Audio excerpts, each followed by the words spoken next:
versículo 15 até o 29, nos diz assim: irmãos, falo em termos humanos. Ainda que uma aliança seja meramente humana, uma vez ratificada, ninguém a revoga, ou lhe acrescenta coisa alguma. Ora, as promessas foram feitas a Abraão e ao seu descendente. Não diz aos descendentes, como falando de muitos, porém como falando de um só, e ao seu descendente, que é Cristo.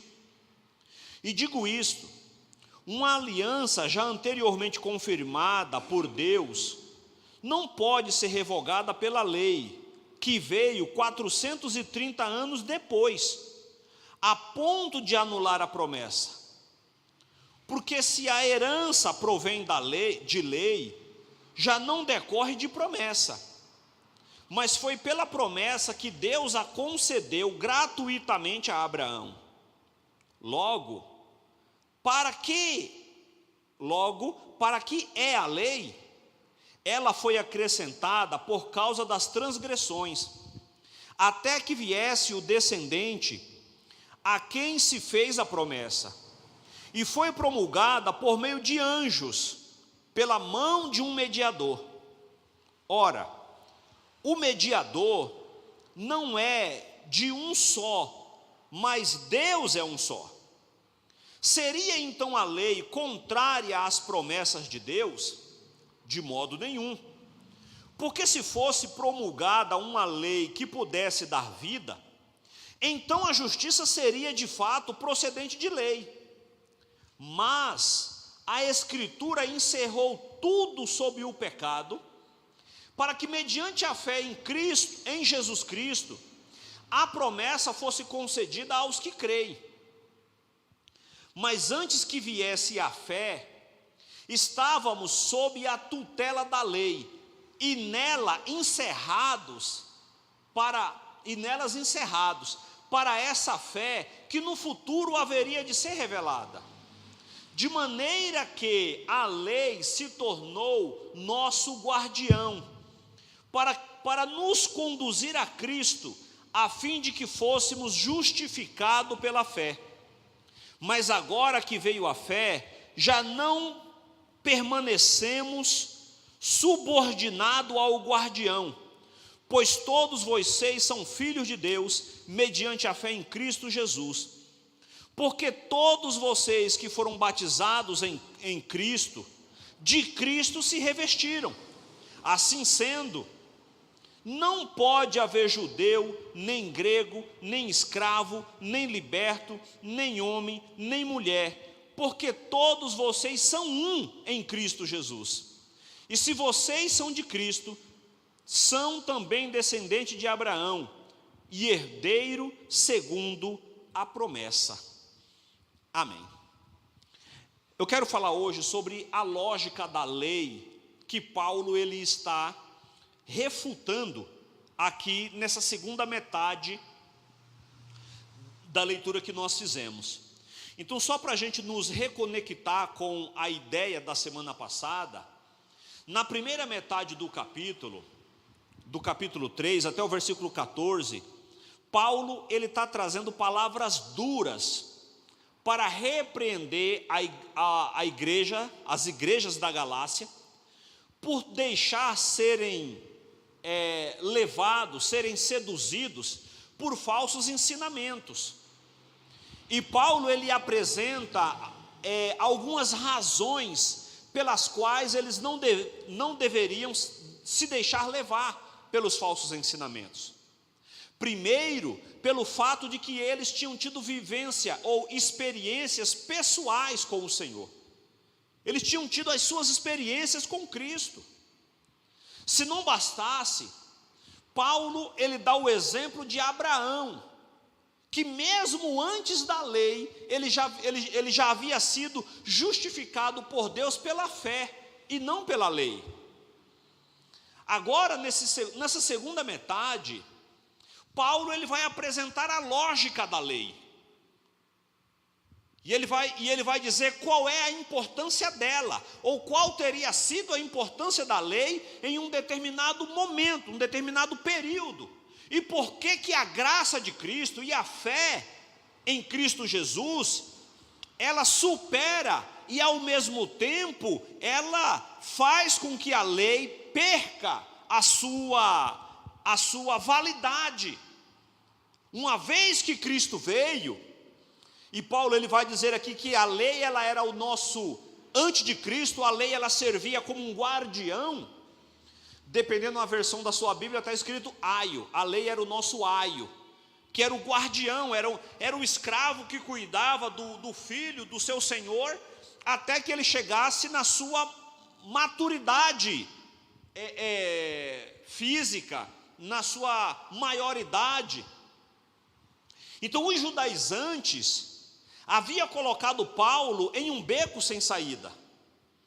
Usando o Antigo Testamento, o apóstolo havia acabado de provar que o plano da salvação que Deus ele oferece não deixa espaço para as obras da lei. As obras da lei ela perde a validade. Então existe uma coisa que precisa ficar muito clara na nossa mente. Nós não somos salvos, irmãos, porque a gente não peca. Nós não somos salvos porque nós somos bonzinhos. Não é por isso. Pelos próprios méritos, irmãos, nenhum de nós, nenhum ser humano não chega a lugar nenhum em relação a Deus. Não há salvação pelo mérito, irmão. Então não tem nada que você faça para se salvar. Nós somos salvos não é por aquilo que a gente faz, mas é por aquilo que Cristo fez na cruz do Calvário. Isso não significa dizer que, então eu não preciso fazer nada e eu posso viver de qualquer maneira, porque eu vou ser salvo do mesmo jeito. Não, não é isso. Não é isso que a Bíblia diz, porque os salvos, aqueles que foram salvos por Cristo, ele vai procurar viver de acordo com os princípios da palavra de Deus. Esse basicamente será o princípio adotado por qualquer um que teve um encontro de salvação com Cristo. Mas não é pelo fato de nós vivermos afastado, ou tentarmos, pelo menos tentar viver afastado do pecado, que nós vamos ser salvos. Não é por isso, irmão. Se depender de falta de pecado para a salvação, ninguém salva, irmão. Ninguém chega, não passa dessa laje aqui no arrebatamento. Nós somos salvos pela graça de Jesus, e é isso que Paulo está dizendo, que por mais que eles achassem as obras da lei interessante, não adiantava eles observar as obras da lei, que ele não seria salvo por aquilo. Não adiantava guardar o sábado, não ia adiantar circuncidar, não ia adiantar participar das festas comemorativas, não adiantava fazer os sacrifícios, nada daquilo que eles fizessem seria suficiente para a salvação, porque a salvação ela é conquistada na cruz do Calvário por Jesus. E é isso que Paulo está chamando a atenção. É na cruz que vocês obtêm a salvação, é no sacrifício de Jesus, não é naquilo que vocês fazem. Então o fato de Paulo citar algumas passagens do Antigo Testamento cria um problema sério. Se a salvação não inclui a lei, por que Deus então deu a lei? Se a salvação ela não passa pela lei, então por que Deus ele deu a lei? Essa era uma pergunta dos judeus. Paulo ele cita a lei apenas para provar a sua insignificância, o quanto ela era incapaz de dar vida ao ser humano. A nossa fé é de caráter lógico e pode ser defendida com argumentos racionais. Apesar de possuir mistérios divinos que nenhum ser humano é capaz de explicar completamente. A fé também possui fundamentos divinos que qualquer pessoa sincera pode entender. Então Paulo foi instruído e preparado para ser um rabino. Paulo ele era um mestre da lei. Era alguém que conhecia as escrituras com profundidade. Ele foi treinado para isso. O O apóstolo Paulo havia sido treinado desde a sua juventude para manusear as escrituras com habilidade. E ele fazia isso. Possuía toda a competência necessária para apresentar uma argumentação coerente. E nesse ponto aqui que nós fizemos a leitura, o apóstolo ele faz algumas declarações que nos ajudam a entender a relação entre a promessa e a lei. E Paulo ele recorre mais uma vez a Abraão e a promessa de Deus para Abraão. E no capítulo 4 ele vai aprofundar isso ainda mais. Nós vamos ver a partir da semana que vem, porque ele utiliza o exemplo de Sara e Agar no capítulo de número 4. Mas vamos deixar isso para a semana que vem. Paulo, ele tratando do exemplo de Abraão, ele mostra que Abraão ele foi justificado por Deus, não porque ele cumpria preceitos da lei, mas porque ele creu na palavra de Deus. O texto diz que Deus chamou Abraão e ele creu, e isso lhe foi imputado como uma promessa. A primeira coisa que Paulo chama a atenção que eu quero compartilhar aqui, é que a lei, ela não pode mudar a promessa. O fato de que Deus ele estabeleceu em algum momento a lei, essa lei não anula o que ele já tinha prometido anteriormente.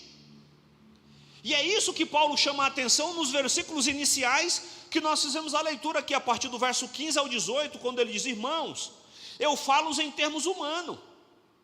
Ainda que uma aliança ela seja meramente humana, uma vez ratificada, ninguém a revoga ou lhe acrescenta coisa alguma. Paulo diz: quando uma aliança ela é feita, ninguém pode revogar essa aliança, a não ser as pessoas que estão envolvidas nela. Um casal que se casou, ninguém pode dissolver aquele casamento, a não ser que isso seja uma decisão do casal. Um contrato estabelecido entre duas pessoas, ninguém pode intervir naquele contrato, a não ser as pessoas envolvidas nele. E Paulo está dizendo, a promessa não foi anulada, porque a promessa que Deus fez foi para Abraão, e para o seu descendente, não foi para os seus, para o seu descendente, Cristo. Como que vocês querem que a promessa de Deus seja anulada? Não foi. Deus prometeu para Abraão, e ninguém pode revogar essa promessa, ninguém pode anular essa aliança, a não ser o próprio Deus, ou o Abraão, mas o Abraão já não está mais aqui. Ninguém pode anular o que foi estabelecido antes da lei, ninguém pode fazer isso. Então o termo promessa é usado 8 vezes nesses versículos, com referência à promessa de Deus a Abraão, segundo a qual todas as nações da terra seriam abençoadas por meio do patriarca. Essa promessa envolvia a justificação pela fé e a concessão de todas as bênçãos da salvação. É evidente que a promessa a Abraão, e por meio de Cristo também a nós acabamos nos beneficiando da promessa que Deus fez a Abraão e ao seu descendente Cristo, e nós pegamos uma carona nela, porque nós nos rendemos ao senhorio de Cristo, então nós acabamos também nos beneficiando dessa promessa. Então é evidente que essa promessa feita a Abraão e posteriormente a nós por meio de Cristo, feita cerca de 2000 anos antes de Jesus, antecedeu em séculos a lei de Moisés. A promessa que Deus fez a Abraão, ela foi antes da lei, muito antes da lei, porque a lei ela foi dada por volta de 1450 a.C. A promessa a Abraão foi feita por volta de 2000 anos antes de Cristo. Então 550 anos antes, aproximadamente antes da lei, já havia a promessa feita a Abraão. O discurso dos judaizantes deixava implícito que a lei havia alterado essa promessa da aliança. Paulo, ele argumenta ao contrário. Em primeiro lugar, uma vez que duas partes concluem um acordo, este não pode ser mudado por um terceiro, mesmo vários anos depois. As únicas pessoas que podem alterar o acordo original são as pessoas que o firmaram. Ninguém pode anular um acordo, um terceiro não pode entrar em um acordo e anulá-lo. Acrescentar ou remover qualquer coisa do contrato seria ilegal. Paulo revela outra verdade maravilhosa. Deus, ele fez essa promessa não apenas a Abraão, mas também a Cristo. Em última análise, Deus, ele fez sua promessa pactual com Abraão por meio de Cristo, de modo que as únicas partes que poderiam alterar qualquer coisa nesse acordo são Deus o Pai e o Deus Filho. Ninguém mais poderia intervir nessa aliança. Então Paulo, ele chama a atenção em primeiro lugar que a lei, ela não revoga a promessa, ela não anula a promessa de Deus. Segunda coisa, a lei, ela não é maior do que a promessa. Primeira coisa, ela não anula. Segunda, ela não é maior do que a promessa. O relato da entrega da lei, ela é impressionante. E veja que, como que eu digo para não ser mal compreendido, né? Nós somos uma igreja de viés pentecostal. Então, particularmente, eu creio em todos os dons espirituais. Todos aqueles que a Bíblia descreve como dons espirituais, e que nós vemos isso acontecer nas Escrituras Sagradas, eu creio neles e creio que eles podem ser reproduzidos nos nossos dias, sem nenhuma exceção, todos. Ponto. Dito isso, eu quero dizer que a nossa fé, ela não pode estar firmada nessas coisas. A nossa fé, ela não pode estar firmada, irmão, no sobrenatural, muito embora o sobrenatural ele seja importante, eu não quero tirar a importância dele. Mas uma fé consistente, ela não é firmada nisso. Ela é firmada na palavra, nas escrituras. É na palavra que uma fé se fundamenta. No entanto, ao longo da história, e hoje não é diferente, as pessoas se impressionam muito mais por aquilo que é fenomenal do que por aquilo que está escrito. Mesmo quando aquilo, nos nossos dias, né? Mesmo quando aquilo que é fenomenal vai na contramão daquilo que está escrito, muitas pessoas preferem ficar com aquilo que ela viu do que com aquilo que está posto na palavra de Deus. Então, a entrega da lei, quando Deus entrega a lei ela vem de uma maneira muito espetaculosa. O texto diz no livro do Êxodo 19 que houve trovões, raios, o povo estremeceu de medo, até mesmo Moisés se assustou. O texto diz, irmão, que o monte fumegava, trovão, raios caíam do céu, o monte fumegando. Todo mundo ficou, e realmente é impressionante, né? Você está presente diante de uma situação dessa, ok, é impressionante. Comparado com a aliança feita com Abraão, a aliança não teve nada. Do ponto de vista do extraordinário, né? Não teve nada. A entrega da lei, ela foi um acontecimento dramático. E é claro que os judaizantes se impressionavam com esses elementos emocionais exteriores. No entanto, Paulo ressalta que a lei, ela é inferior à promessa da aliança em dois sentidos. Primeiro, a lei, ela foi temporária. A lei tinha prazo de validade, irmãos. O versículo 19, vamos ver o que Paulo diz. Na primeira parte, Paulo diz assim, ó: logo, para que é a lei? Aí Paulo diz assim, ó: ela foi acrescentada por causa das transgressões, até que viesse o descendente. Por que veio a lei? A lei, ela era provisória. Até quando? Até que o descendente viesse. Quem era o descendente? Cristo. Até que o descendente viesse. Então ela era provisória. Foi adicionada até que Cristo viesse para salvar a todos. É evidente que uma lei temporária não pode ser maior do que uma aliança permanente. Quando lemos o relato da aliança de Deus com Abraão, não encontramos quaisquer termos condicionais. foi um pacto realizado inteiramente pela graça de Deus. As bênçãos da lei, entretanto, dependia do cumprimento de certas condições. Na graça de Deus, irmão, não tem... Deus ele não pede uma contrapartida nossa. O que eu preciso fazer para ser salvo? Nada. Não precisa pagar, não tem que ter uma condição financeira privilegiada, não tem que ter um porte físico atlético, não tem que comprar, não tem que subir monte, não tem que andar de joelho, não tem que pagar preço, nada. O preço Jesus já pagou, foi Ele que pagou na cruz. O que eu preciso fazer? Nada, de fazer nada. Você só precisa crer no sacrifício de Cristo. Mas você não precisa fazer nada, não tem que pagar, não tem que fazer nada para recompensar isso. Jesus foi que fez por nós. A lei, ela esperava uma contrapartida, tinha uma contrapartida na lei. Para você usufruir das bênçãos da lei, havia uma série de requisitos, irmãos. Só para o dia de sábado, tinha mais de 200 mandamentos, só para o dia do sábado. Não pode isso, não pode aquilo, não pode isso, não pode aquilo, não pode andar mais do que 1000 metros, não pode fazer isso, não pode se beneficiar do serviço de ninguém. Tinha lei para tudo quanto era situação. A lei, ela exigia uma contrapartida.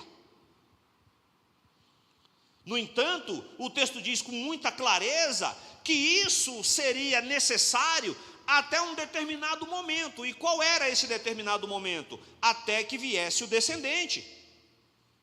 Com a morte e ressurreição de Cristo, a lei, irmão, ela foi anulada. Caiu em desuso, foi revogada. Perdeu o seu prazo de validade. Os pessoal fazem concurso público, né? E os concursos públicos, ele tem um prazo de validade, né? Pelo menos era, não sei como é que está agora.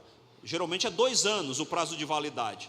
E se a pessoa, mesmo que passou no concurso, mas não foi chamado dentro do prazo de 2 anos, aquele concurso ele perde a validade. Perdeu a validade. E agora? Tem que fazer outro. Se você não foi chamado a tempo, terá que ser feito novamente. Aconteceu isso com a lei, ela perdeu a sua validade. Porque qual era o período de vigor dessa lei? Qual era o período em que essa lei iria vigorar entre o povo de Deus? Até que viesse o descendente. Até que viesse Cristo. Uma vez que Cristo veio, morreu e ressuscitou, ok, a lei perde-se a validade, agora deu origem-se um novo, que na verdade não é novo, mas apenas, esse novo eu diria, seria apenas um detalhamento daquilo que Deus já havia estabelecido, que era a promessa feita a Abraão, de que os justos viveriam pela fé. Segunda coisa, a lei, e Paulo mostra que a lei ela é inferior à promessa, porque a lei ela exigia um mediador. Na lei ninguém se relacionava com Deus, irmão. Não havia relação com Deus na lei, de maneira direta. A relação ela tinha os intermediários. Tinha intermediários dentro da lei.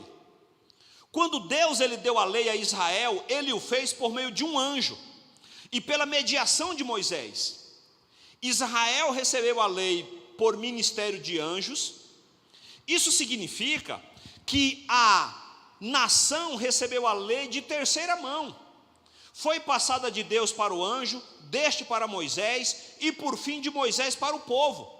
Mas quando Deus firmou a sua aliança com Abraão, ele o fez pessoalmente sem qualquer mediador. Não havia mediador entre Deus e Abraão, foi direto, Deus prometeu a ele. Deus estava revelando a Abraão tudo o que faria por ele e os seus descendentes. Os judaizantes deixavam-se impressionar por coisas secundárias. A glória, os trovões, os raios, os anjos e outras manifestações exteriores. Mas Paulo olha além dessas coisas e vê os elementos essenciais. A lei foi temporária e exigiu um mediador. A aliança era permanente e não exigiu nenhum mediador. A conclusão só poderia ser uma: a aliança era maior, superior do que a lei. Então, Paulo ele diz que a lei não revogava a promessa e a lei era inferior à promessa, à aliança estabelecida. Terceira coisa, a lei ela não é contrária à promessa. A lei ela não se opõe à promessa. Entre o versículo 21 e 26, Paulo vai falar sobre isso. Ele vai dizer o seguinte: seria então a lei contrária às promessas de Deus? Então a lei, já que a lei ela perde a validade, já que a lei ela não pode dar salvação, então a lei é contrária às promessas de Deus? Paulo responde: de modo nenhum. Porque se fosse promulgada uma lei que pudesse dar vida, então a justiça seria de fato procedente da lei. Mas a Escritura encerrou tudo sobre o pecado, para que mediante a fé em Jesus Cristo, a promessa fosse concedida aos que creem. Então podemos quase que ouvir, os opositores da mensagem de Paulo, tentando apresentar essa questão. Então quer dizer, Paulo, que a promessa, ela entra em rota de colisão com a lei? Paulo diz: não, de forma alguma. Ao responder essa pergunta, Paulo ele revela o seu conhecimento íntimo dos caminhos e propósitos de Deus. Ele não diz que a lei contradiz a promessa, antes ela coopera com a promessa a fim de cumprir os propósitos de Deus. Então, por que a lei ela foi dada? A lei ela foi dada para oferecer vida. Sem dúvida, a lei de Moisés ela governava a vida do povo de Israel, mas não tinha o poder de poder dar vida espiritual para as pessoas. Ela preservava a vida física, mas a vida espiritual, a lei ela não tinha nenhuma condição de interferir no processo. Se fosse possível obter vida e justiça pela lei, não teria sido necessário Jesus Cristo morrer na cruz. Só foi necessário Jesus ir para a cruz porque a lei ela não podia viabilizar a salvação. Mas Jesus morreu comprovando que a lei jamais seria capaz de dar vida e justificar o pecador. Foi a adoração à lei que levou Israel a uma religião farisaica, baseada nas obras, em decorrência disso, a rejeição de Cristo. O povo já não estava adorando a Deus, ele adorava a lei de Deus. Hoje em dia nós vemos algo parecido com isso, em que as pessoas ela não adoram a Deus, ela adora aquilo que Deus faz por ela. Então a sua fé, ela é baseada não na sua relação com Cristo, mas naquilo que Cristo ele pode vir a fazer com você, ou por você. Há muitas pessoas que agem dessa maneira. A lei ela foi dada, uma outra coisa, a lei ela foi dada para revelar o pecado. A lei foi dada para revelar o pecado. Nós vemos aqui a maneira como a lei e a graça cooperam para levar o pecador a Jesus Cristo. A lei mostra ao pecador o seu pecado. A graça lhe mostra o perdão que ele pode ter em Cristo. A lei, Paulo diz isso em Romanos 7,12, A lei é santa, o mandamento é santo, justo e bom. Mas nós somos ímpios e iníquos e perversos. A lei não nos torna pecadores. Ela nos revela que somos pecadores. A lei, ela é um espelho que nos ajuda a ver o nosso rosto. E o nosso rosto sujo. Mas não lavamos o nosso rosto com um espelho. Então a lei, ela apenas nos mostra qual é a nossa condição. Ela é um espelho em que mostra qual é a condição que nós nos encontramos. Olha, esse é o estado que você se encontra, mas o espelho não tem condição de fazer você alterar essa condição. É necessário uma outra coisa. Se você olha no espelho e está sujo o seu rosto, você não vai lavar o rosto no espelho. Precisa de água. O espelho só mostra a sujeira. É o que acontecia com a lei, ela só mostrava o pecado. Ela não removia o pecado, ela não tinha o que fazer para dar um jeito no pecado. Ela só mostrava que o pecado estava ali. Essa é a condição de todas as pessoas. A lei foi dada a fim de preparar o caminho de Cristo. Essa é a finalidade. Paulo usa uma ilustração que provavelmente era conhecida de todos os seus leitores. A expressão que eu utilizei aqui na minha versão é guardião. As versões mais antigas vai usar a expressão aio, né?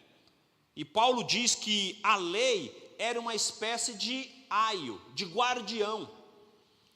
Em várias famílias romanas e gregas, os escravos mais bem educados, não eram todos, obviamente, levavam e buscavam as crianças na escola, cuidavam dela durante o dia.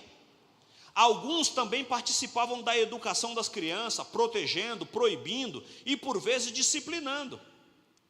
Esse é o aio do qual Paulo se refere, é o guardião. A lei era o guardião que nos levaria até o período de maioridade. Só que o guardião não é o pai, ele é apenas o guardião. Ao usar essa ilustração, Paulo está dizendo várias coisas sobre os judeus e a sua lei. Em primeiro lugar, afirma que os judeus não nasceram da lei. A lei era só o guardião, não era o pai deles. O escravo não era o pai da criança, era o seu guardião disciplinador. Assim a lei não dava vida a Israel, governava a vida do povo. Os judaizantes ensinavam que a lei era necessária para obter vida e justificação. Mas a argumentação de Paulo mostra o erro desses falsos mestres. O quanto eles estavam equivocados. Mas a segunda coisa que Paulo diz é ainda mais importante. O trabalho do guardião, do aio, era uma preparação para a maturidade da criança. Quando a criança atingisse a maioridade, a função do aio deixaria de ser necessária.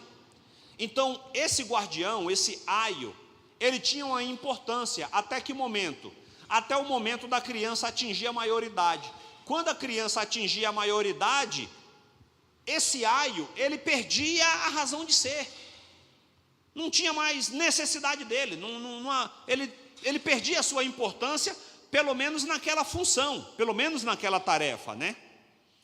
Da mesma forma, a lei foi uma preparação para Israel, até a vinda do descendente prometido, Jesus Cristo. Os preceitos da lei serviam para lembrar o povo que precisavam de um Salvador. O que a lei mostrava claramente? Que eles não conseguiriam obter a salvação por meio dos princípios da lei, e que eles necessitariam, inevitavelmente, eles necessitariam de um Salvador. E Paulo, ele mostra com muita clareza que o Salvador da qual eles necessitavam era a pessoa de Jesus Cristo. E uma vez entregando a vida a Cristo, não era necessário mais submeter-se aos princípios da lei de Moisés, porque em Cristo, aquilo que havia sido estabelecido pela lei, havia sido revogado. E não necessitava mais, então, dessa submissão aos princípios da lei mosaica. E era sobre isso que Paulo está enfatizando. A lógica da lei é que em Cristo toda a lei ela é anulada. E a partir dele nós temos agora um viver e uma relação diferenciada com Deus. Não mais com base no que havia sido estabelecido na lei de Moisés, mas retroagindo aquilo que Deus ele prometeu por meio daquilo que ele havia dito a Abraão 450 anos, ou 550 anos, melhor dizendo, antes da lei de Moisés. Para concluir, apesar de haver certa lógica, certa glória, melhor dizendo, na lei, havia glória ainda maior na salvação, que Deus oferece pela graça por meio de Cristo. Salvação é algo que Deus ele oferece gratuitamente por meio de Jesus Cristo. A lei poderia revelar o pecado e até certo ponto controlar o comportamento, mas ela não poderia fazer pelo pecador o que Jesus Cristo ele pôde fazer. Apenas em Cristo, meus amados, nós obtemos a salvação. Apenas em Jesus nós temos a remissão dos nossos pecados. Paulo ele está enfatizando uma questão, que a nossa salvação ela não foi estabelecida por meio do mérito humano, nem por meio do comportamento humano, mas por meio da salvação em Cristo Jesus. E crendo em Jesus Cristo, nosso Senhor, nós podemos também nos beneficiar daquilo que Cristo fez por meio do seu Filho, Jesus Cristo, nosso Senhor. Bendito seja o seu santo nome. Deus em Cristo abençoe a todos. Glória a Deus.